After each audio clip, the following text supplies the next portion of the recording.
Señor. Gracias, sublime Dios, por permitirnos reunirnos en tu nombre esta mañana, venir a tus brazos, venir a tu presencia, venir para ser fortalecidos en nuestro ser interior por tu Espíritu, Señor, para ser renovados, para ser ministrados y para ser tocados cada día, Señor, con tu precioso amor. Señor, por favor, trae ese toque sobrenatural tuyo en esta mañana, Señor.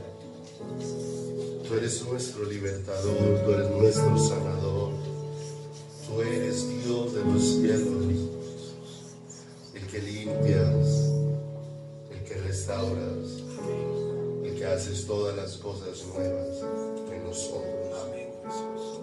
Permítenos, Dios, tener ese encuentro extraordinario contigo, que nuestro corazón caiga ante ti derretido de amor, Señor, derretido de amor. Gracias, porque esta mañana podemos tomar una porción de aquello con que tú nos has bendecido. Gracias porque, como dice tu palabra, tú amas al dador alegre. Permítenos dar de alegre corazón. Permítenos dar con gratitud. Permítenos dar reconociendo que todo en nosotros depende de ti. Que tú eres el que nos sostiene, tú eres el que nos sustenta, tú eres el que nos das fuerzas nuevas y tú eres el que nos da aliento para ti, Señor. Gracias por ser fiel, porque podemos hablar de tu fidelidad, podemos hablar de tu amor, de tu cuidado, de lo bueno que tú has sido, tú no nos has faltado. Y como dice tu palabra, no he visto justo desamparado, ni su descendencia que mendigue pan. Señor, gracias por toda esa fidelidad tan maravillosa con la que tú nos bendices, Señor, con la que tú guardas nuestras vidas y sostienes nuestros corazones. Gracias por cada dador alegre. Si no queremos orar esta mañana por la vida de Diego y Sasa, queremos colocar la vida de Sarita en tus manos. Les permites cumplir un año más de vida, Señor, y en tus manos, siendo tocados y ministrados por ti, siendo sostenidos por tu amor. Queremos bendecir su cumpleaños y darte gracias, Dios, por la obra que estás haciendo en sus corazones, Señor. Fuiste tú el que pusiste tu mirada sobre sus vidas. Eres tú el que les ha alcanzado. Eres tú el que les ha traído en pos de ti, Señor. Les bendecimos, dales de tu abundancia, de la abundancia de la vida tuya en sus corazones. Renuévalos y traspásalos con tu amor. Que sigas añadiendo vida a los años que les has dado y que cada paso sea junto a ti. Gracias por sus vidas en el glorioso nombre de Jesucristo, nuestro eterno Salvador. Amén y amén, Señor. Muchas gracias, soberano Dios. Buenos días, Dios los bendiga. Qué bueno verles en esta mañana, qué bueno poderles saludar en esta mañana, qué bueno poder compartir juntos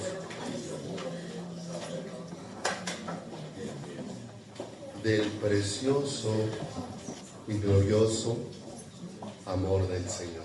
Amén. Así que compártale una sonrisa que tiene ahí al lado y dile bienvenido. Me alegra verte en esta mañana. Bienvenido. Me alegra verte en esta mañana. Si quieren, y hay mucho frío, pueden cerrar la puerta si quieren para que no entre tanto frío. Qué bueno verles. Bienvenidos todos en esta preciosa mañana. Yo quiero que arranquemos, por favor, Santiago,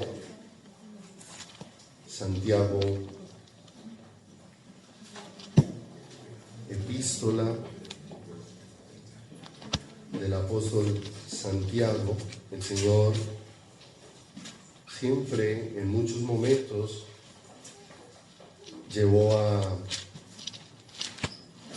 3 personas consigo a muchos actos. Y el Señor siempre invitaba a Pedro, Juan y a Jacobo. Y ese Jacobo es este mismo Santiago, que tiene aquí por nombre Santiago, es el que escribió esta carta. Y en el capítulo número 1, versículo número 22,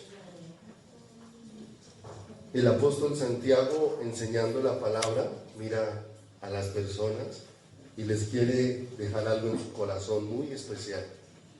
Y es que yo puedo ocupar uno de 2 lugares dentro del pueblo de Dios.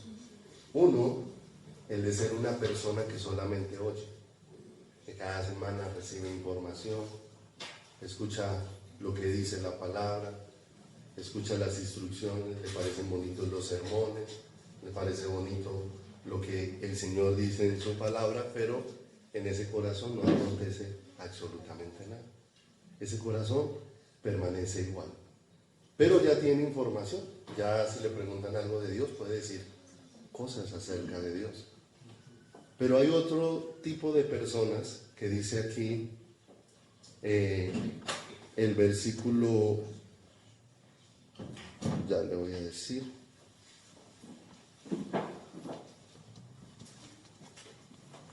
número 22, 1:22 de Santiago dice: pero sed hacedores de la palabra y no tan solamente oidores, engañándoos a vosotros mismos. O sea que el que solo oye la palabra pero no la toma en su corazón para que esa palabra empiece a cambiarle y a llevarle por el camino de Dios, dice ahí la palabra que ese a sí mismo se está ¿qué? Engañando. Porque nosotros no hacemos lo que pensamos, nosotros hacemos lo que tenemos es en el corazón, ¿cierto? A veces decimos que yo no pensaba hacer eso. ¿Por qué lo hizo?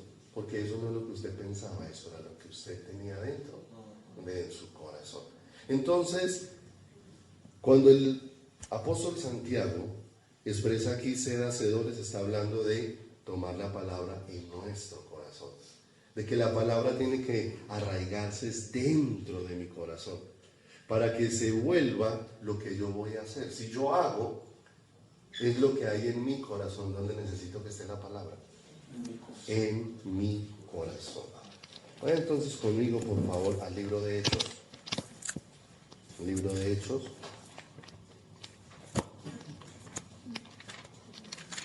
Capítulo número 3.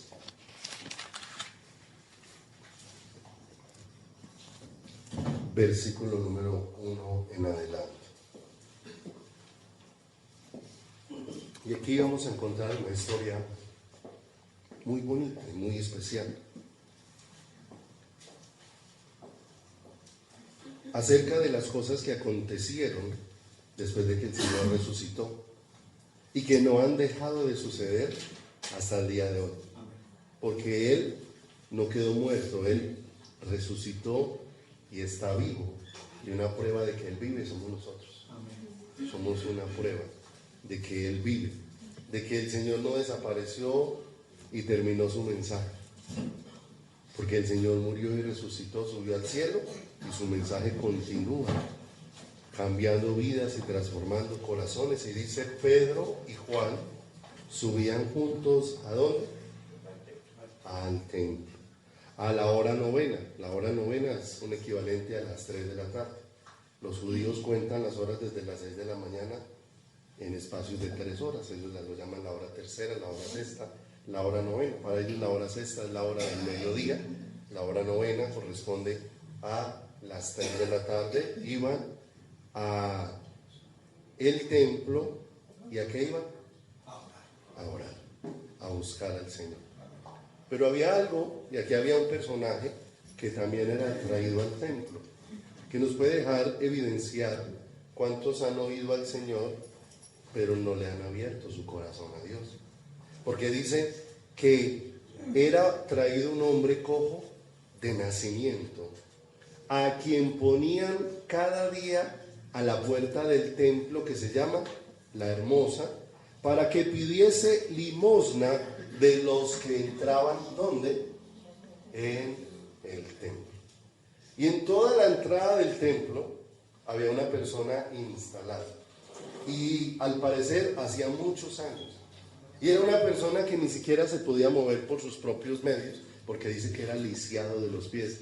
De tal manera que dice que lo traían y lo ponían donde lo dejaban, ahí se tenía que estar hasta que le volvieran a recoger, hasta que le volvieran a tomar. Pero qué particularidad que ese, estando a la puerta, escuchaba todos los días los mensajes que se predicaban donde, allá. Y de seguro que si alguien se perdía la reunión, podía pasar más tarde y preguntarle al mendigo de qué predicaron, qué enseñaron en la iglesia. Y tal vez pudiera decir con mucha claridad, es más, él pudiera decir, no, ese sermón ya lo han enseñado 3 veces. 3 veces han enseñado el mismo sermón. 3 veces han dicho la misma palabra, ¿cierto?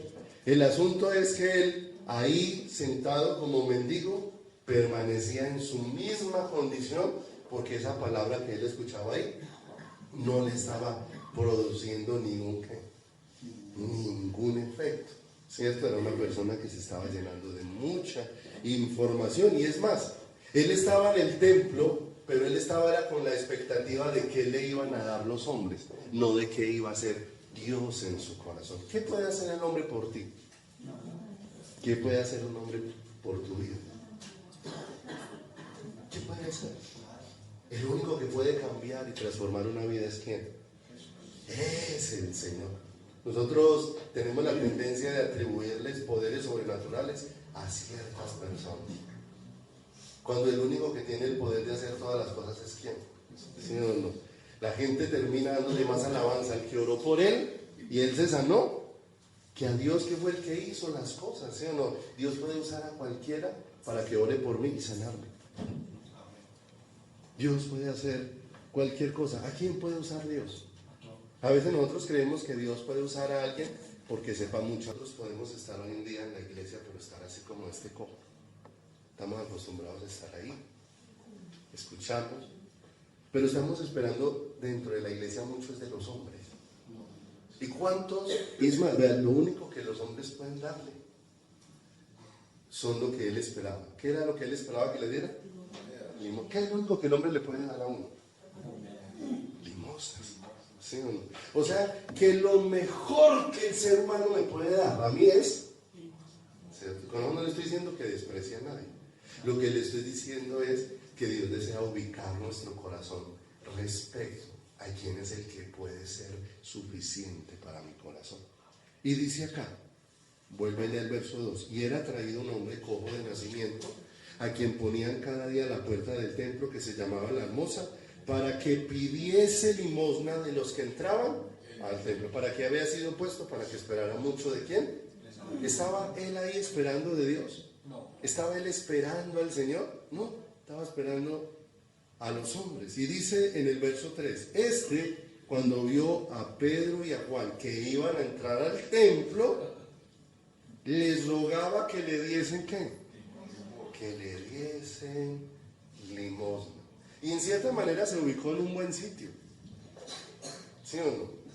Porque finalmente usted entra, ora y sale, y alguien le extiende la mano y le pone cara de necesidad. Usted si no le dio, de ahí para allá pensando, yo como no le di, como no le ayudé, ¿cierto? En cierta manera se puso como en un lugar estratégico para mover el corazón. Pero qué hermoso que en el verso 4 dice, Pedro con Juan, fijando en él los ojos, le dijo, míranos. Entonces él les estuvo atento, esperando recibir de ellos algo. Mas Pedro dijo, no tengo plata ni oro. ¿Usted ha visto cuál es la cara que le hace a un mendigo cuando le dice no tengo? ¿Sí o no? No sé si ha visto cómo cambian en 2 segundos. Hace un segundo tenía así cara de lástima, y apenas usted le dijo que no tenía plata, lo encienden a groserías, ¿cierto? O sea, qué cambio en un abrir y cerrar de ojos, y aparece Pedro y le dice, no tengo lo que está esperando recibir. Está esperando es monedas, y yo eso no tengo ni plata, pero lo que tengo, te doy. En el nombre de Jesucristo de Nazaret, levántate y anda. ¿Cuánto tiempo llevaba lisiado? Desde el nacimiento. Jamás había experimentado que era ¿qué? Caminar. Y en este momento aparece alguien que empieza a decirle, mire, lo que usted necesita no es esperar más de los hombres. Lo que usted necesita es empezar a ver la gloria de Dios sobre su vida. De lo que yo tengo. O sea, yo no tengo nada material, pero tengo un tesoro invaluable que se llama. Y lo que le quiero compartir es ese ¿qué? Es ese tesoro. Y dice en el versículo número 7, y tomándole por la mano derecha, le levantó. Y al momento se le afirmaron los pies y los tobillos. Y saltando se puso en pie y andó. Y esto era un milagro, pero extraordinario. No solamente el que le hubieran salido o le hubieran formado los tobillos y los pies ahí, sino el hecho de caminar. Hay personas que han vuelto a caminar, pero después de hacer muchas terapias, porque sus músculos no están acostumbrados a soportar el peso del cuerpo. Así que el Señor no solamente afirmó sus tobillos y sus pies, sino que afirmó sus músculos y de una sola le dio la habilidad de ¿qué? De caminar. Es más, ya exageró porque empezó a saltar.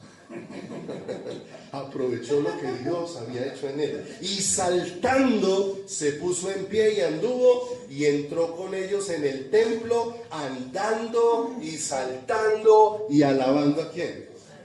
Por primera vez en no sé cuántos años que estaba metido en esa iglesia, se dio cuenta que Dios era real. ¿Cuántos años parado en la puerta de esa iglesia oyendo sermones, escuchando las alabanzas? De seguro que sabía todas las canciones. Podía decir, vea, esta la han cantado 5 veces este año, esta no la volvieron a cantar. No volvieron a cantar las canciones viejitas, todas las nuevas. Podía decir lo que quisiera, ¿cierto? Pero, ¿qué encontró ahí? Que por primera vez empieza a encontrarse ¿con quién? Con el Señor. Y eso empezó acá a transformar ¿qué? Toda su vida. Y dice el verso 10. Y reconocía, mire, la gente que vio a ese ahora en el templo saltando, reconocía que ese era el que siempre estaba en la puerta. Y le reconocían que era el que se sentaba a pedir limosna en la puerta del templo, la hermosa, y se llenaron de asombro y espanto por lo que le había sucedido. Verso 11. Y teniendo asidos a Pedro y a Juan, el cojo, que había sido sanado, estaba tal vez cogiéndoles de gancho a ellos. Dice, todo el pueblo atónito concurrió a ellos al pórtico que se llama de Salomón. Viendo esto, Pedro respondió al pueblo, escuche, varones israelitas, ¿por qué os maravilláis de esto? ¿O por qué ponéis los ojos en nosotros como si por nuestro poder o piedad hubiésemos hecho andar a este? ¿Sí se da cuenta que hablamos ahora? ¿De quién estaba acostumbrado a esperar él? ¿Sí o no? Y ahora todos los que vinieron a ver al que había sido sanado, ¿en quién querían poner la mirada? En los hombres. ¿Sí o no? Querían venir y considerar, y eso pasó muchas veces. Por ahí hay otro escenario en Hechos donde a Pablo y a Silas querían adorarlos y empezaron a tirarles flores y todo eso porque había sucedido un milagro y ellos querían impedir que la gente los honrara a ellos. Y aquí nuevamente Pedro empieza a llevar a la gente a quien tiene que mirar. O sea, el que hace el milagro no es la persona, Dios puede usar a cualquiera. ¿Sí o no? Hay gente que dice, no, si el pastor me ora, entonces yo me sano. Si Dios quiere, lo puede hacer. Pero Dios puede hacer que estés con un niño y el niño, papi, oro por ti. Señor, bendice a mi papi, sánalo, gracias, Señor, amén. Y el Señor lo sanó. Porque eso no depende sino que nosotros queremos es atribuirle al hombre como mucha gloria, como mucho reconocimiento, como mucho poder. Cuando Pedro aquí dice, ¿por qué ponen los ojos en nosotros? Como si por nuestro poder o piedad hubiésemos hecho andar a este. El Dios de Abraham, de Isaac y de Jacob, el Dios de nuestros padres, ha glorificado a su Hijo Jesús, a quien vosotros entregasteis y negasteis delante de Pilato, cuando éste había resuelto ponerle ¿qué? Y empiezas a predicarles acerca de ¿quién? De Jesucristo. Del Señor. ¿Está buscando Pedro que ponga la mirada en él? Lo que aconteció en la entrada de ese templo era para la gloria de Pedro. Era para que todos dijeran, ahora sí vemos que que Dios está con Pedro. No, era para que ellos empezaran a tener un encuentro con ¿quién? Con el Señor, con Dios, que puede utilizar a cualquiera como un instrumento para bendecir a ¿quién? Para bendecir a mi vida de una manera especial. Todo esto sucedió porque Jesucristo se le manifestó a un ¿qué? A un mendigo. Y mire lo especial, que toda la gente que viene ahora está mirando al mendigo. ¿Y a dónde los quiere llevar al Señor? A toda esa gente que está escuchando el sermón que está dando Pedro a continuación. No lo voy a leer todo, lo pueden leer en casa, porque entonces no alcanzamos a desarrollar el tema. Solo voy a llevarlos a algunos versículos. Y entonces a todos los que vienen a ese templo, en el verso número 19, ahí en el capítulo número 2, en el verso 19 dice el apóstol Pedro, así que arrepentidos, capítulo 3, sí, 3:19, así que arrepentidos y convertidos para que sean borrados vuestros pecados y para que vengan de la presencia del Señor tiempos de ¿qué? De refrigerio. ¿Cuál era el mensaje para toda la gente que iba a ese templo? Que tenían necesariamente que empezar a mirar a ¿quién? Al Señor. Porque era al Señor al que habían dejado de mirar y al que habían dejado de buscar. Pase al capítulo número 4. Eso causó un gran revuelo en todo ese templo. 4:1 dice, hablando ellos al pueblo, vinieron sobre ellos los sacerdotes con el jefe de la guardia del templo y los saduceos, resentidos de que enseñasen al pueblo y anunciasen en Jesús la resurrección de los muertos. ¿Qué causó a los que dirigían el templo que se les estuviera enseñando a la gente que mirara a Jesús? Sí, no, estaban resentidos por eso. Ellos tenían claro que llevar a la gente a mirar al Señor iba a traer orden al corazón de las personas. Pero dice en el verso número 7, pase adelantico, en el verso 2 leímos que ellos estaban resentidos porque se dieron cuenta que ¿quién estaba siendo anunciado? Jesús. Pero mire cómo es la hipocresía a veces del corazón. Verso 7. Y poniéndoles en medio, trajeron a Juan y a Pedro. Los pusieron en el medio y le preguntaron, ¿con qué potestad o en qué nombre habéis hecho vosotros todo esto? Arriba, ¿por qué estaban ofendidos?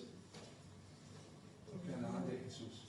Sí, ¿o no? Ahora los ponen en el medio y le dicen, venga, ¿y ustedes de quiénes que están hablando? ¿De quiénes que ustedes están hablando? Y era manifestando un gran desprecio en quién, en su corazón hacia el Señor. Entonces Pedro empieza a responderles y pase ahí al versículo número 13. Al versículo número 13 dice, entonces viendo el denuedo de Pedro y de Juan y sabiendo que eran hombres sin letras y del vulgo, se maravillaban y les reconocían que habían estado con quién. ¡Ay, qué tremendo! ¿Sí o no? Esos que querían ignorar por todos lados tuvieron que llegar a una conclusión. Definitivamente estos hombres han estado con quién, con Jesús. ¿Cómo han estado con Jesús? Todo lo que quieren, lo que ellos tienen y lo que van a dar es de lo que se han llenado. ¿Qué fue lo que le ofreció Pedro al cojo? Eso fue lo que le ofreció. Amén. Y ahora ese cojo empezó a encontrarse ¿con quién? Con el Señor. Entonces vayan conmigo por favor a Juan 17:3. ¿Qué marca la diferencia? Haber estado con Jesús. Haber estado con el Señor Jesús. Hay personas que les produce mucho gozo estar al lado de otras. Pero comparar ese gozo con el de estar al lado del Señor es una cosa tremenda. Dice Juan 17:3, y esta es la vida eterna. Que te conozcan ¿a quién? A ti. El único y verdadero. Y a Jesucristo, ¿a quien has enviado? ¿Sí? ¿Para qué te ha traído Dios hacia Él? Para que tú le conozcas. Para que tú sepas quién es Dios. Porque es muy difícil confiar en alguien al que no al que no conocemos. Mateo, capítulo número 5.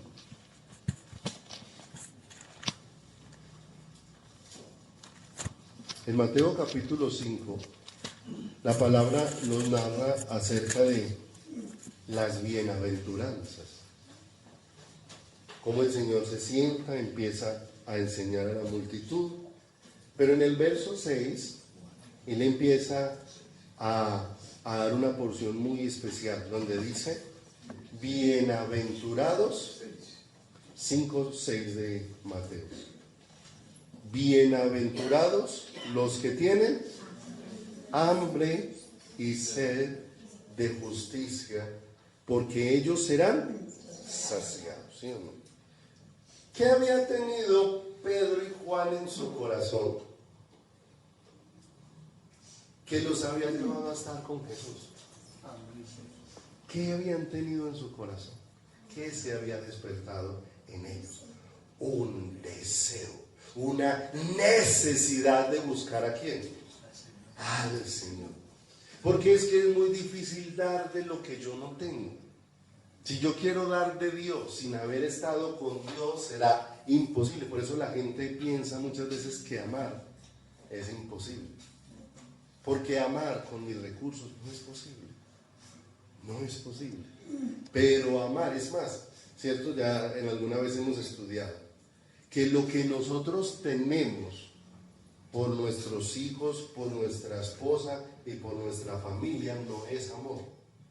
La Biblia lo describe como afecto natural, ¿cierto? El afecto natural es el que lleva que yo tenga un enlace especial con mi familia, con mi esposa, con mis hijos.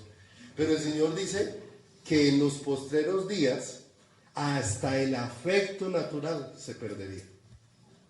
Y vemos hoy en día que lo que consideramos hace unos años que no había como el amor de una madre, ¿cierto?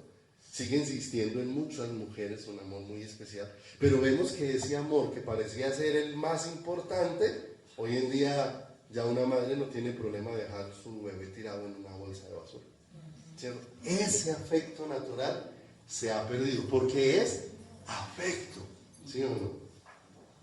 Porque para tener amor, ¿a quién necesito tener? A Dios. El único que tiene amor es ¿quién? Es el Señor. Dios es amor. Y si vamos a amar, lo necesitamos a quién? Lo necesitamos a Él. Entonces aquí dice que todo ese hecho que produjo ese alboroto allí fue porque había personas llenas de ¿quién? Del Señor. Y todo ese alboroto se dio cuando se irrumpió en el escenario y se hizo que una persona saliera de su mendicidad para entrar a la plenitud, que dejara de esperar de los hombres y ahora empezara a encontrarse con el Señor. Y en ese encuentro, entonces vemos que para estar con Jesús yo tengo que tener ¿qué? Hambre y sed de ¿quién? Hambre y sed del Señor. Acompáñenme a esta otra cita, por favor, que está en Juan 6, Juan 6:44.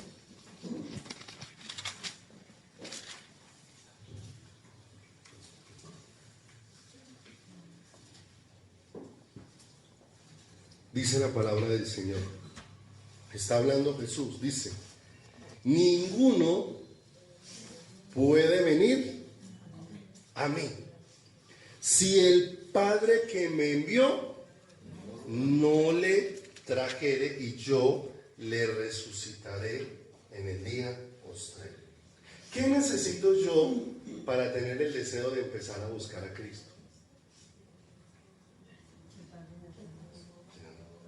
Que el Padre toque mi corazón. O sea, ninguno de ustedes está aquí porque otro lo invitó, porque otro lo animó, porque otro le dijo. Porque ¿cuántas veces puedes invitar a alguien y nunca viene? ¿Sí, no? Pero dice acá que cuando empieza a suceder un deseo de buscar a Jesús, es porque el que puso un toque en el corazón fue ¿quién? El Padre. Sin ese toque del Padre, nadie va a querer buscar a ¿quién? A Jesús. Por eso ahí dice, ¿cuántos pueden venir a Jesús porque otro hombre los traiga? ¿Cuántos? Ahí dice, verso 44 empieza diciendo, ninguno. O sea, que el que me trae a los pies de Cristo es ¿quién? Dios el Padre. Ahora le pregunto, entonces, lo que ha acontecido en mi vida para que yo tenga el deseo de buscar a Jesús, ya no es un milagro extraordinario. ¿Quién ya tocó mi corazón? Dios el Padre ha tocado mi corazón. O sea, que yo no puedo decir que Dios no me ha mirado. Si Dios no hubiera tocado mi corazón, no estaría buscando a quién, al Señor. ¿Y a dónde me lleva Dios el Padre? A Jesucristo. ¿Cierto? Bienaventurado el que tiene ¿qué? Hambre y sed. ¿Saben ustedes qué es una persona bienaventurada? En algunas Biblias, de pronto, en las que ustedes tengan ahí, traduce en algunas Biblias la palabra bienaventurado también equivale a dichoso. Y en otras versiones también dice felices. ¿Cierto? Doblemente feliz.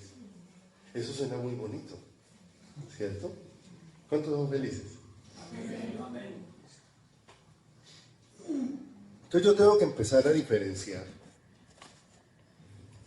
lo que es alegría y lo que es felicidad, que son dos cosas muy diferentes.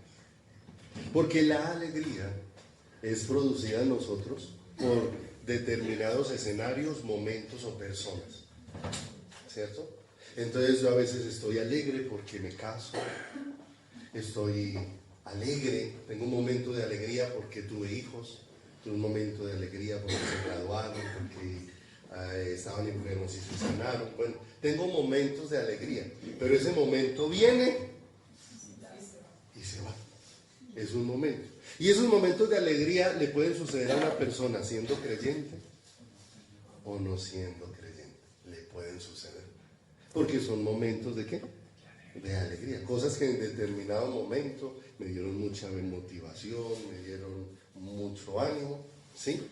Pero cuando hablamos de la felicidad, estamos hablando ya no de un momento, sino estamos hablando de una persona. Porque ahí dice bienaventurado o dichoso o doblemente feliz es lo que traduce esa palabra, pero esa palabra tiene un significado que es que bienaventurado es el que está encontrando todo su contentamiento en Dios. O sea, ¿quién se está volviendo su felicidad? Entonces sabe que tiene momentos de alegría, pero su felicidad es una persona. Y es la persona de Jesús. ¿Cuánto permanece Jesús? Para siempre. O sea, que cuando mi felicidad es el Señor, ¿cuándo desaparecerá? ¿Sí o no? Entonces una persona puede tener la felicidad de Cristo, pero puede tener momentos en los que llora. ¿Sí o no? Puede tener momentos en los que llora por alguna situación o alguna circunstancia. ¿Por qué la felicidad es una persona? Porque yo tengo que ir conociendo cuán grande es el amor de Dios.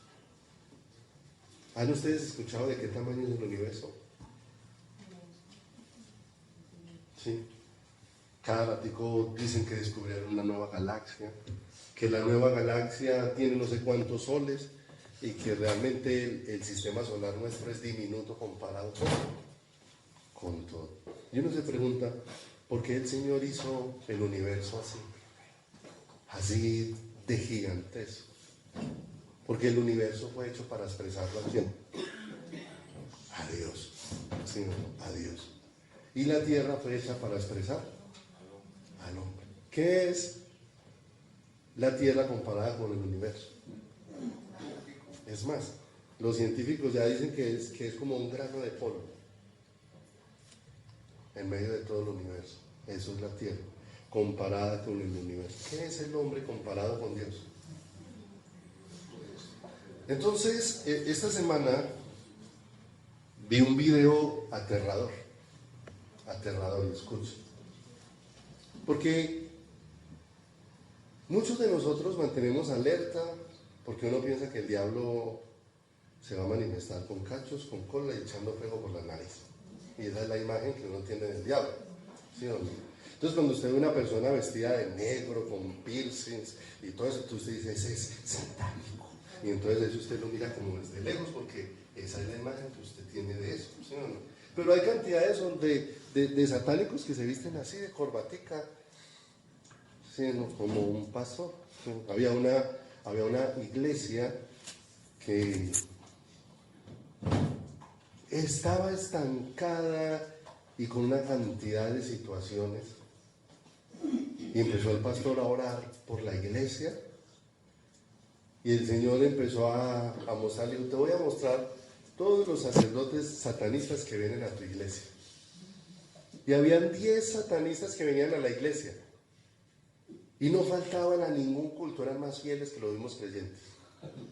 Y usted los miraba y se veían como orando, hasta que el Señor le empezó a decir al pastor, te los voy a sacar de la iglesia. ¿Saben qué hacen ellos? Vienen, se reparten en el salón y durante todo el tiempo del culto están orando para que todos los que hay aquí aborrezcan a Jesús. Y usted los miraba y no, el pastor no, a no ser que por lo que el Señor le mostró, el pastor jamás se hubiera dado cuenta que esos 10 encorbataditos bonitos que estaban ahí, venían, y mientras toda la iglesia oraba, ellos también estaban orando ahí, pero la mitad oraban a Dios y los otros estaban orando, unos acá porque Señor avívanos, y el otro acá orando, Señor apáganos, orándole a Satanás para que se apagara el deseo en su corazón. Entonces nosotros tenemos la imagen de Satanás, es así, y a eso le tendríamos más prevención, cuando la Biblia dice que Satanás se disfraza como ángel de luz, que él se va a hacer lo más parecido a Dios para poder engañar, lo más parecido a Dios para poder engañar. Entonces, mucha gente, ¿sí o no? Y ahorita que se aproxima la visita del Papa a Colombia, ¿cuántos cristianos van a salir a botarle la baba al Papa cuando es un anticristo? No sé si han visto el video donde él sale, le preguntan pues él no le pregunta nada, él está como predicando. Y él dice que tiene 2 tesoros. Saca uno y es como una camándula así llena de pepitas. Eso. Y después saca otra, un librito así como digamos parecido a esto así. Y dice que la otra cosa que él carga es el fracaso de Dios. El fracaso de Dios. Y lo abre y empieza a mostrar, ahí está todo lo que en la Iglesia Católica llaman el Vía Crucis, que los 7 pasos de Jesús camino al Calvario, ¿sí o no? Y entonces él empieza a hablarle a la gente, empieza a decirle, porque si usted siente que no sirve para nada, que a usted le va mal, que está pasando dificultades, que no tiene éxito, no se preocupe. Porque nosotros hemos puesto nuestra confianza en Jesús. Y Jesús estuvo aquí en la tierra y fue un fracaso. Y su mayor fracaso fue en la cruz. Y uno empieza a mirar eso y es la mayor blasfemia que se ha levantado. ¿Por qué la mayor blasfemia? Por lo que le voy a explicar a continuación. Le explicaba ahora que de qué tamaño, por qué Dios hizo el universo así, de gigantesco, para expresarlo a él. Y la tierra la hizo para expresar a quién, al hombre. Cuando el Señor viene y muere en la cruz del Calvario, en la cruz del Calvario se manifestó, fue la plenitud del amor del Señor. La máxima expresión de amor de Dios se dio ¿dónde? En la cruz del Calvario. Y cuando el Señor muere en la cruz del Calvario, Él no cubrió la tierra con su amor. Lo que sucedió en la cruz del Calvario es que el universo entero fue cubierto con el amor del Señor. Ahora le pregunto, ¿eso es una obra pequeña? No, eso es una obra descomunal para que un hombre de estos venga a decir que es el fracaso de Dios. Para que venga a decir que la cruz fue el fracaso de Dios. No, ese no es el fracaso de Dios. El que está fracasando es Él si no se encuentra con el Señor. Pero como se viste de humildad y se ve así como tan tiernito, entonces es fácil. Pero era necesario que el anticristo se vista así, porque necesariamente en este tiempo tiene que suceder la unión de todas las religiones. Y si usted mira qué es lo que está haciendo, entonces ella visita a los musulmanes. Eso se llama ecumenismo, porque todo eso va a preparar la manifestación del anticristo. Pero si hubiera seguido el papa que estaba antes, ese como era altivo y peleoncito, jamás iba a lograr todas esas alianzas. ¿Cierto? Porque Satanás se disfraza como ángel de Dios. Y fíjese cómo desnudó toda su condición allí, diciendo que el fracaso de Dios es la cruz. Cuando con la cruz Dios cubrió el universo entero con su amor. Es que ahí es donde dice Juan 3:16, de tal manera amó Dios al mundo. De tal manera, eso significa que no hay nada que se haya manifestado jamás en la dimensión en que se manifestó el amor de Dios. ¿Dónde? En la cruz del Calvario. Ahora te pregunto, ¿de qué tamaño entonces es el amor de Dios? Sí, ¿no? ¿Y entonces de qué tamaño son tus problemas? Sí, el amor de Dios es del tamaño del universo y mis problemas son del tamaño de la tierra. Sí, ¿no? Lo que pasa es que a veces a nosotros nos tocan los cables y vemos los problemas del tamaño del universo y el amor de Dios del tamaño de la tierra. Vemos las situaciones que nos pasan gigantescas y vemos a Dios como si fuera nada en medio de nuestras situaciones. Así había visto por muchos años el lisiado de los pies a Dios, hasta que llegó un momento donde el amor de Dios se abrió a su corazón y se dio cuenta que su problema comparado con la inmensidad del amor de Dios era una insignificante. Por eso dichoso es el que está empezando a encontrar esa plenitud del amor de Dios. De manera que todas las cosas que le suceden, comparadas con el amor de Dios, son una insignificancia. Y eso me va despertando la necesidad de que yo tengo que dejar de ser un oidor para ser alguien que se encuentre con el Señor, que se encuentre con Dios, porque Él es el Todopoderoso. ¿Qué no puede cambiar el Señor? Lo que es más, la Biblia describe que para Dios nada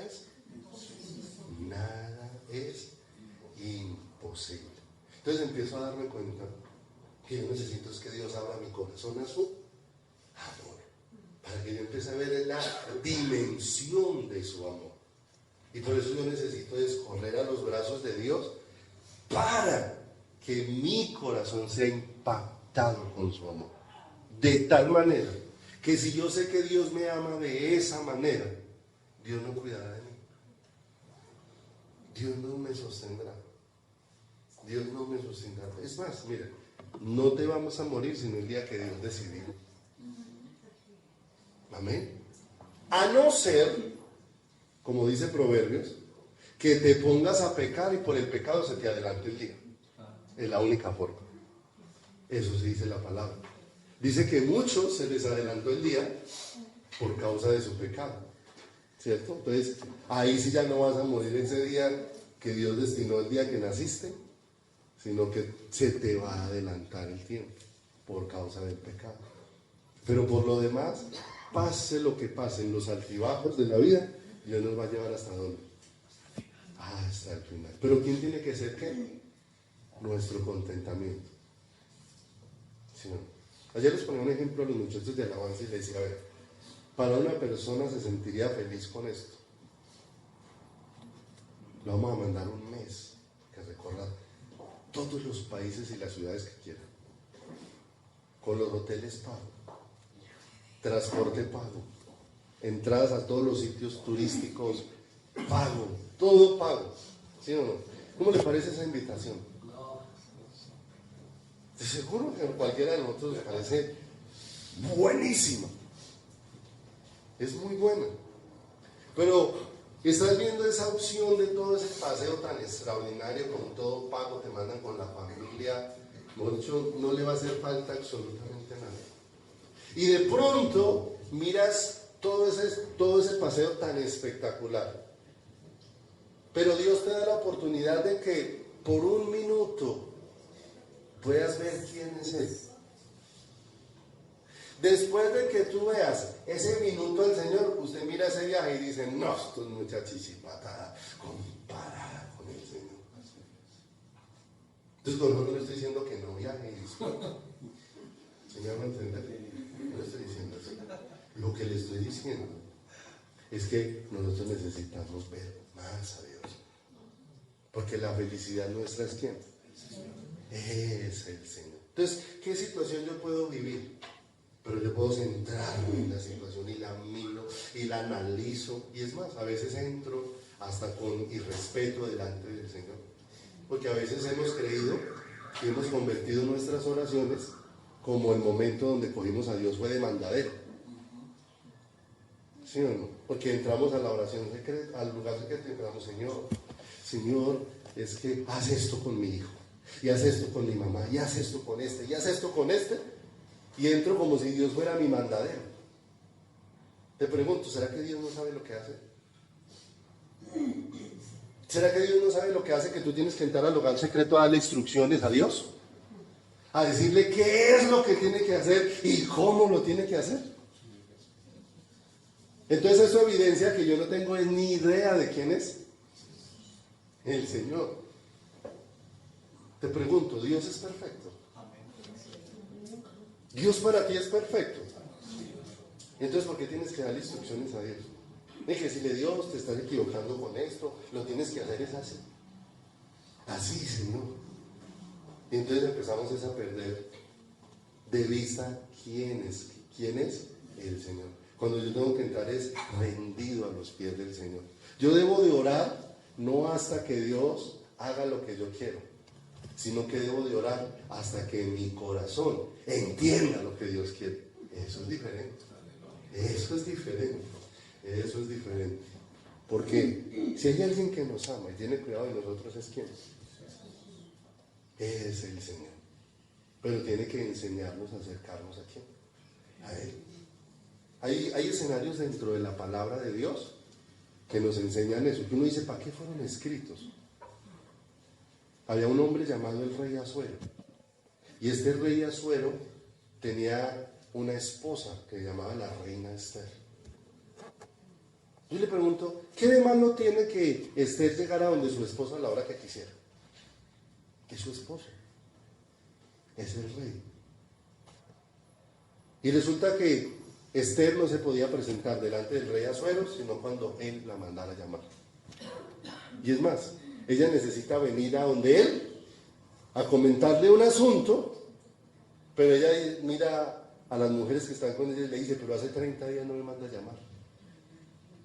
Hace 30 días no me manda a llamar. Y mientras él no me mande a llamar, no me puedo presentar delante de él. Entonces dice, pero me voy a arriesgar. Me voy a arriesgar. Y dice que había como una especie de patio y enfrente del patio estaba donde se sentaba el rey. Y las personas que iban a entrar a donde el rey sin permiso tenían que entrar postradas y extendiendo su mano, esperando que el rey extendiera su báculo. Si el rey no extendía su báculo, los soldados que habían alrededor tenían la instrucción de que el que estaba ahí no era aceptado y que lo mataran. La reina no había sido solicitada. Y ella se arriesga a entrar, y cuando entra, ¿quién es el que está al frente? Su marido. ¿Y cómo es que yo voy a entrar a donde mi marido arrodillado y extendiendo la mano y suplicando que tenga misericordia, que no me vaya a matar? Y dice que ella entró arrodillada y él extendió su báculo. Lo que significó es que la aceptó. ¿Para qué fue dejado eso en la palabra? Para enseñarnos a que cuando nosotros nos acercamos a Dios, nos estamos acercando es a un ser que merece todo el respeto y que yo no me puedo acercar desgualetadamente. ¿A quién? Al Señor. No sea que termines muerto. Porque el Señor dijo que tuviéramos temor no del que tiene poder de quitarle la vida al cuerpo, sino del que tiene poder de echar el alma y el cuerpo en el infierno. Y el único que tiene ese poder es ¿quién? Ese. ¿Ha mandado el Señor gente al infierno? ¿Ha mandado el Señor? Claro, muchísima gente. Es más, la Biblia narra escenarios de gente que sin morir entró allá, sin morir. Se abrió la tierra y dice y se los tragó vivos. ¿Sí o no? ¿A qué se enfrentaron? Al juicio de Dios, porque se acercaron sin tener respeto y sin tener idea de a quién se estaban ¿qué? Acercando. Entonces, ¿qué nos va enseñando la palabra? Que Dios pone un toque en mí para que yo empiece a buscarlo. ¿A quién? A Él. Pero eso es para que empiece a conocerlo y empiece a entender que me estoy acercando es a un ser incomparable como es el Señor. Y que Dios nos está llamando no a jugar con Él, sino de verdad a conocerlo con todo nuestro corazón. Vayan conmigo por favor a Hebreos.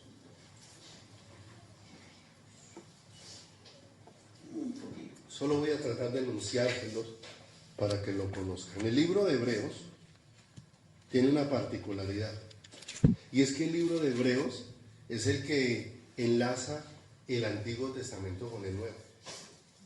Es el único libro del Nuevo Testamento que aborda todos los sacrificios y todo lo que se hacía en el Antiguo Testamento y empieza a explicar, explicarlo de una manera sobrenatural.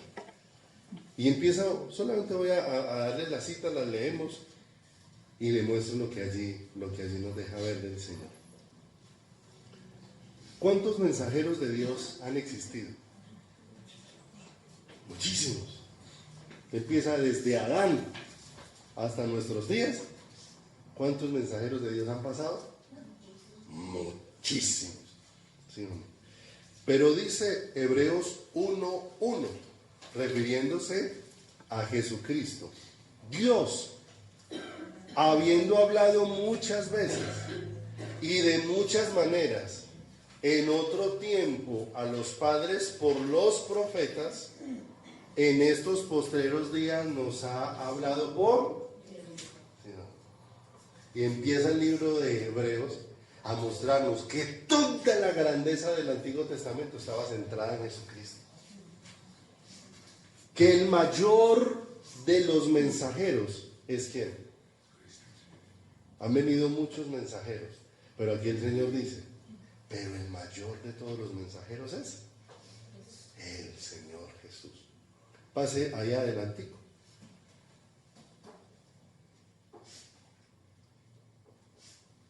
Hebreos 1:5, allá adelantico. Dice 1:5 y 6. Dice, porque a cuál de los ángeles dijo Dios jamás, mi hijo eres tú, yo te he engendrado hoy, y otra vez yo seré a él padre, y él me será a mí hijo.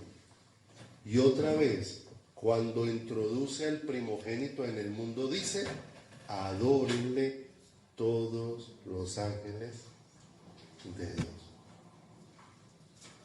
¿Qué eran los ángeles respecto al Señor? Servidores. Y ahora el Señor dice, pero el mayor de todos ellos es el Señor. Y empieza a mostrarnos la grandeza de quién. ¿Por qué estar con el Señor Jesús? Porque no es cualquiera, es el más excelso de todos los seres. Vamos a ir adelantico a Hebreos 3:1.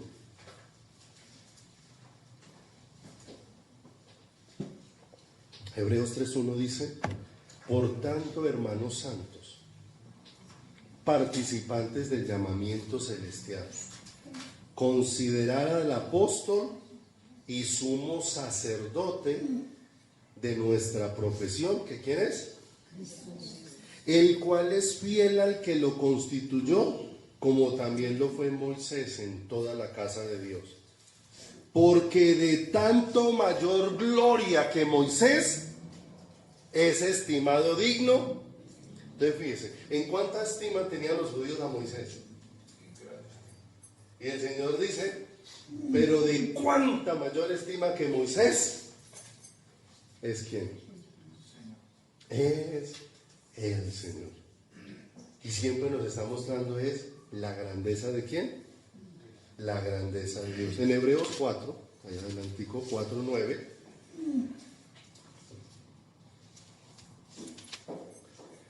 Nos habla de cómo el Señor es un reposo mayor. Un reposo mayor.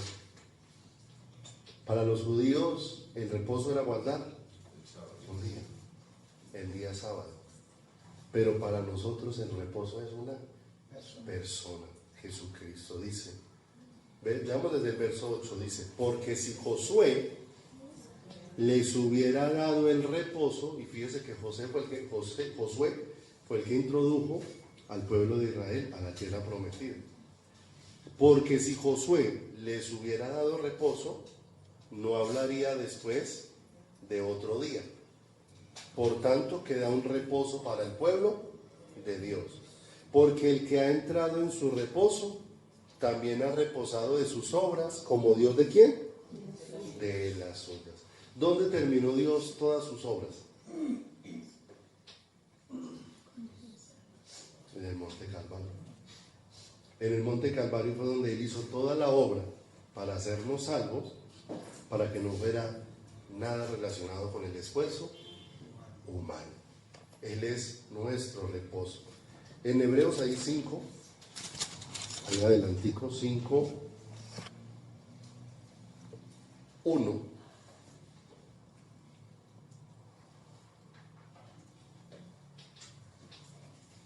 Dice, porque todo sumo sacerdote, tomado de entre los hombres, es constituido a favor de los hombres, en lo que a Dios se refiere, para que presente ofrendas y sacrificios por los pecados, para que se muestre paciente con los ignorantes y extraviados, puesto que Él también está rodeado de debilidad. Y por causa de ella debe ofrecer por los pecados, tanto por sí mismo, como también por el pueblo. Y nadie toma para sí esta honra, sino el que es llamado por Dios, como lo fue Aarón. ¿Quién podía ser sacerdote? ¿Y quién podía hacer sacrificios? Solo el que hubiera escogido por Dios. Y dice, así tampoco Cristo se glorificó a sí mismo, haciéndose sumo, ¿qué? Sacerdote. Pase al verso 10. Dice, y fue declarado por Dios sumo sacerdote según la orden de Melquisedec. O sea, ¿quién tenía el más alto de los sacerdocios? Entonces vamos a ver en el libro de Hebreos es toda la grandeza del Señor, como el mejor, como el mayor de los profetas, como el mayor de los mensajeros, como el día de reposo, como el mayor de los siervos, como el mayor de los sacerdotes. Y la pregunta es, ¿qué lugar está ocupando Dios en tu corazón? Porque si está por encima de todo, el deseo de Dios es que Él sea el ser más importante. ¿Para quién? Para tu corazón. ¿A cuánto les gusta la excelencia? Y en este tiempo que el mundo habla mucho de excelencia, ¿cierto? de excelencia en el servicio, de excelencia en los productos, de excelencia en todo lo que se hace, y por eso ponen a las personas a prepararse mucho. ¿Sí o no? Ya hoy en día ser profesor no es fácil. No es fácil, ¿cierto? ¿Y sabe por qué no es fácil? Porque tiene que haber estudiado, ¿cierto? Hay personas concursando para ser docentes. El asunto es que si ya no tienen 2 o 3 maestrías encima, realmente no pasan. Porque todos se han preparado tanto que si usted no está allá a ese nivel, no entra, ¿cierto? Y hay gente que estudia y estudia y estudia, y profesores. Ayer en la universidad un profesor que es nuevo y se presentó y tiene 3 carreras, tiene 10 maestrías y 6 doctorados. Y está estudiando. Y entonces todo eso el mundo lo llama ¿qué? Excelencia, ¿cierto? Excelencia. Pero vamos a mirar qué es lo que la Biblia define como excelencia para nosotros. Vaya conmigo a Filipenses, capítulo número 3.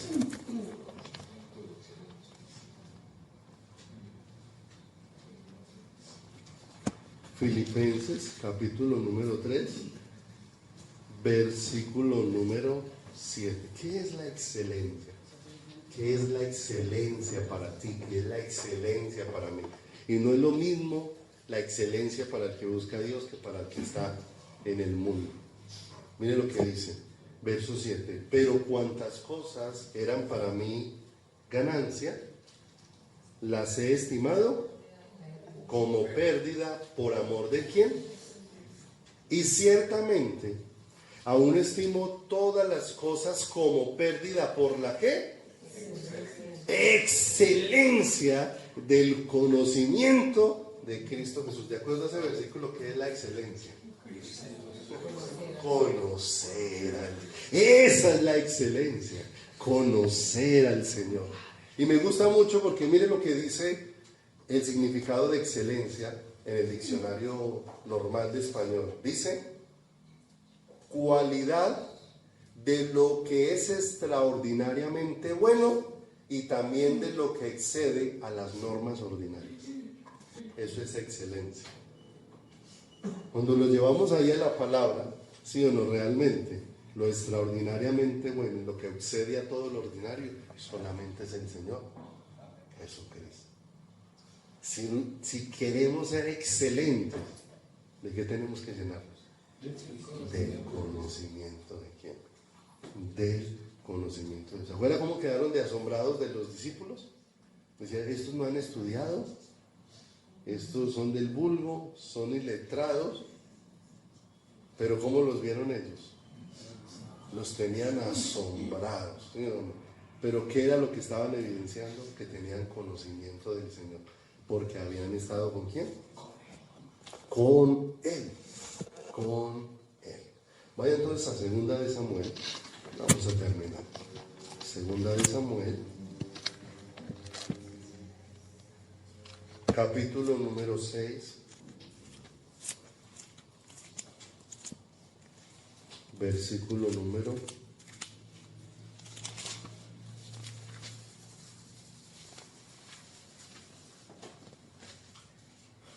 11. 2 de Samuel 6, 11.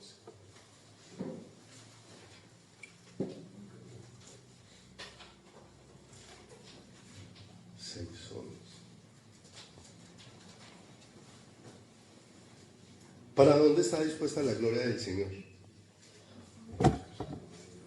¿Para qué lugar en específico? Cuando nosotros nos reunimos como iglesia tenemos tiempos muy especiales, ¿cierto? Y todos podemos dar testimonio de cómo sentimos cosas especiales del Señor, cómo sentimos paz, ¿cierto? Cómo es de agradable el ambiente cuando estamos en un culto, ¿cierto? Cómo hay momentos donde un tiempo que fue largo se nos volvió cortico y nos parecía que fuera un solo, ¿cierto? Como si se nos hubiera parado el reloj y mentiras que pasaron fue varias horas. Entonces uno dice, uy, qué cosa tan especial. Ahora la pregunta es, ¿será que Dios destinó eso solamente para cuando nos reunimos? ¿Dios lo destinaría solo para aquí? Para que eso lo experimentes cuando vienes a la iglesia y que en la iglesia sí experimentes eso. ¿O qué fue lo que Dios dispuso? Porque aquí dice que David había dispuesto traer de regreso ¿el qué? El arca. Pero trayéndola de regreso, el Señor tuvo que enseñarles a hacer las cosas a la manera de Dios. De manera que en el camino un hombre que cuando el arca quiso caer le metió la mano, dice que con solo tocarla cayó como muerto y ya nadie se le quiso medir a seguir llevando el arca, porque necesariamente había que hacerlo a la manera de el Señor, conforme al deseo de Dios. Entonces llegaron hasta cierto punto y cuando están aquí, ¿quién se quiere llevar el arca? Si acaban de ver que el que la toque, ¿quién se la quiere llevar para su casa? Así que David miró y vio una casita cercana de donde estaban y dijo, hay que meterle el arca en la casa, a la casa de Obed-edom. Hay que meter la casa, eso, y esperar a ver cómo vamos a hacer para llevar el arca, porque nadie se le quiere medir. Y dice que en el verso 11, dice, y estuvo el arca del Señor en casa de Obed-edom, geteo, ¿cuánto? Y bendijo el Señor a Obed-edom y a toda. ¿Sí o no? Ahora la pregunta es, ¿por qué ellos que iban con tanto gozo llevando el arca y se les fue a caer y tuvieron un muerto? ¿Y por qué fueron y la dejaron en esa casa mientras más tarde la llevaban? Y duró 3 meses allí. Y lo que en unos produjo muerte, en la casa de Obed-edom produjo bendición. Porque dice ahí que los 3 meses que estuvo allí, lo bendijo a él y a toda su casa. Y es más, en la otra porción que está en Crónicas, que narra la misma historia, dice, y a todo lo que su tierra producía, lo bendijo el Señor. Es más, en el verso 12 dice, fue dado aviso al rey David diciendo, el Señor ha bendecido la casa de Obed-edom y todo lo que él tiene a causa del arca de Dios. ¿Sí o no?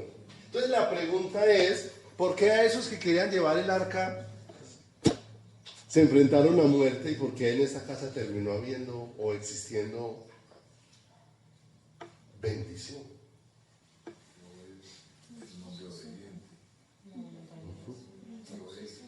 Porque en la casa de Obed-edom había menos.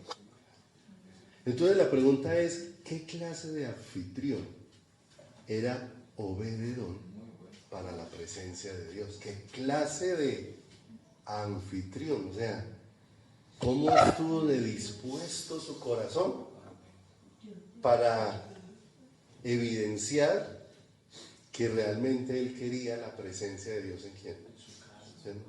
En su casa. En estos días en una célula compartía, porque cuando voy al Caribe a predicar, hay una personita que siempre se arrima y me dice, pastor, usted nunca me visita. Entonces yo, bueno, cuadremos, yo esta semana la visito. Entonces cuadramos, por decir algo, para ir el miércoles, a las 2. Pero el miércoles a las 11 de la mañana me llama y me dice, no, pastor, no venga que no voy a estar.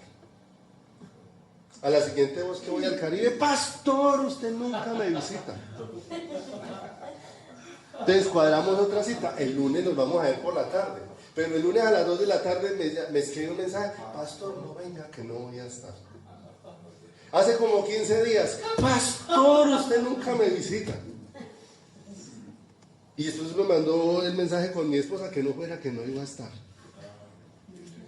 ¿Sí? Y entonces, a la siguiente vez que me dijo eso, le dije, venga, ¿para qué usted me invita a su casa si usted no quiere que yo vaya? Usted la verdad no quiere que yo vaya, ¿sí o no? Todos los días me dice que cuándo voy a ir a su casa y apenas voy a ir me dice no voy a estar, ¿sí o no?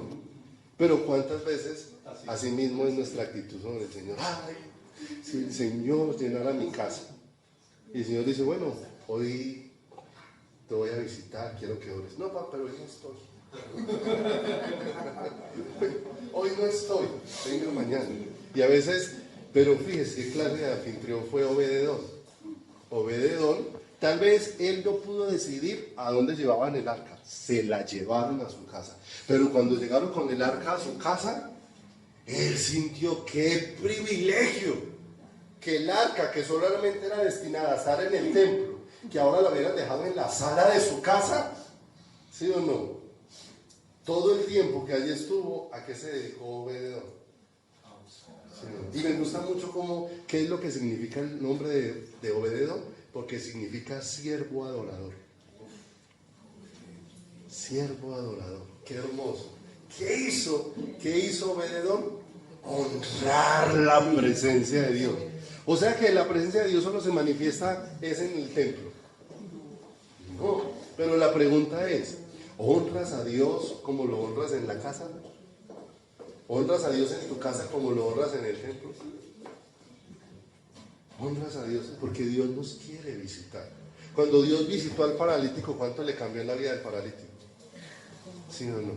Y nosotros necesitamos que Dios visite nuestros hogares, pero que no venga simplemente de visita, sino que venga a quedarse en medio de nuestros hogares. Un hombre tenía el hábito de visitar una casa, y cada vez que visitaba esa casa les llevaba muchos regalos a los que vivían en esa casa. Y dice que él era muy gordo, pero iba y visitaba esa casa y les llevaba muchos regalos. Entonces dice que cada vez que él iba a esa casa todos salían y lo recibían, lo abrazaban, pero cuando entraban lo sentaban en una butaquita de madera que había hecho, porque en las otras sillas no cabían. Entonces habían hecho una sillita ahí como hechiza, y dice, el asunto era que yo me sentaba en la sillita y a los 10 minutos se destortillaba la sillita. Como no había dónde más sentarme, entonces me tocaba irme. Entonces yo a los 15 minutos me despedía y me iba. Al mes volvía y les traía regalos y habían reparado la sillita. Volvía y me sentaba, a los 10 minutos se destortillaba y yo me tenía que ir. Hasta que un día fue y los visitó, los llevó regalos y les dijo, vengo a contarles que hoy es la última visita que les hago. Pues la última visita. Y entonces todos, pero ¿por qué? ¿Cómo así? Si usted es bienvenido a esta casa. Y dijo, no, porque si ustedes me quieren y me reciben en su casa, es por los regalos que yo les traigo. Ustedes realmente a mí no me quieren. Y todos ahí, pero ¿cómo que no? Dijo, sí. Ustedes no quieren sino los regalos que yo les traigo. Porque si ustedes me quisieran a mí, hacía rato hubieran hecho una silla nueva donde yo me pudiera quedar mucho tiempo con ustedes. Pero ustedes tienen esa sillita de manera que reciban los regalos y yo no me demore mucho. Ustedes solamente quieren que yo venga, les dé y que me despidan. Así que no los volveré a visitar, porque ustedes aquí no me quieren a mí. ¿Y cuántas veces así es nuestra actitud hacia el Señor? Yo sí quiero que venga Dios y me bendiga, que me dé salud, que me dé trabajo, que haga tantas cosas. Pero no hago lugar como lo hizo Obededón. Obededón hizo un lugar para que Dios no se quisiera ir de esa casa. ¿Y cómo evidenció Dios que estaba feliz donde estaba? La bendición que había en esa casa. Estaba el Señor feliz de ver ese anfitrión. Yo te pregunto, ¿qué clase de anfitrión quieres ser? Si Dios ya vino a tu corazón. Ya vino a tu corazón. Y es más, el Señor dice que cuando nosotros lo retenemos a Él, Él añade todo el resto. Buscar primeramente el reino de Dios y su justicia, y todo lo demás que vendrá por añadidura. Y estos hombres han estado con Jesús. ¿Qué hicieron Pedro y Juan? Le han dado lugar al Señor. ¿Qué hizo Obededón? Un anfitrión para el Señor. Obededón no esperaba a que el Señor se manifestara en el templo. Él quería que Dios se manifestara en su casa, en su hogar. Porque si lo que vivimos en el templo es muy bonito, pero no lo vivimos en nuestra casa, eso es pura hipocresía. Dios desea habitar en medio de nosotros. Y cuando Dios llega, mire lo que sucede. Los paralíticos son levantados. Dice que espiritualmente estaba paralítico, lleno de pecado y de maldad. El Señor lo limpia y lo hace nuevo. Amén. Entonces, si te pones sobre tus pies, vamos a orar en esta mañana. Señor, nosotros queremos darte gracias en esta mañana por tu amor,